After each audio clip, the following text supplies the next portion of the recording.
Please, ডাকসুর full meaning কি বলো তো?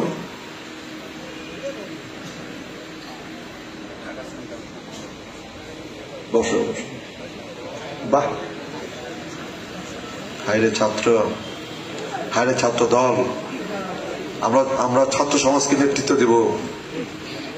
নেতৃত্ব দেওয়ার মিনিমাম যোগ্যতা আমাদের নাই, নেতৃত্ব দেওয়ার মিনিমাম যোগ্যতা আমাদের নাই।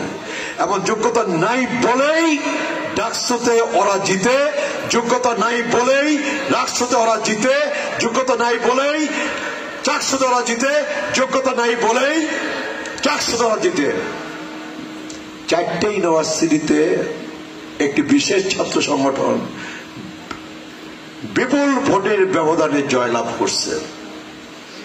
কারণটা কি? কারণটা আমাদের যোগ্যতা নাই, আমাদের মেধা নাই, আমাদের কর্ম নাই, সাধারণ ছাত্র ছাত্রীদের সাথে আমাদের সম্পর্ক নাই, ক্যাম্পাসে আমার কোনো ইতিবাচক কাজ নাই। Campus, college campus, high school campus, বিশ্ববিদ্যালয় ক্যাম্পাসে আমার কোনো ইতিবাচক কাজ নাই। আল্লাহ এবার ফেব্রুয়ারির ইলেকশনে বিএনপি ক্ষমতায় নিবে, ঠিক, কিন্তু আমার ধারণা খুব বেশি দিন আমরা ক্ষমতায় টিকে থাকতে পারবো না যদি না আমরা মানুষের মন জয় করে চলতে না পারি। মানুষের মন কিন্তু জয় করে আমরা চলতে পারতেছি না, যে কারণে বলি 14 মাসে 14টা ভোট কমছে। ভোট কিন্তু 14টা কমে নাই, ভোট কিন্তু 14টা কমে নাই, ভোট অনেক বেশি কমছে। ঢাকা ইউনিভার্সিটিতে, চিটাগাং ইউনিভার্সিটিতে, রাজশাহী ইউনিভার্সিটিতে, জাহাঙ্গীরনগর ইউনিভার্সিটিতে কারা পড়ে? যারা মূর্খরা পড়ে, যারা কম মেধাবী তারা পড়ে।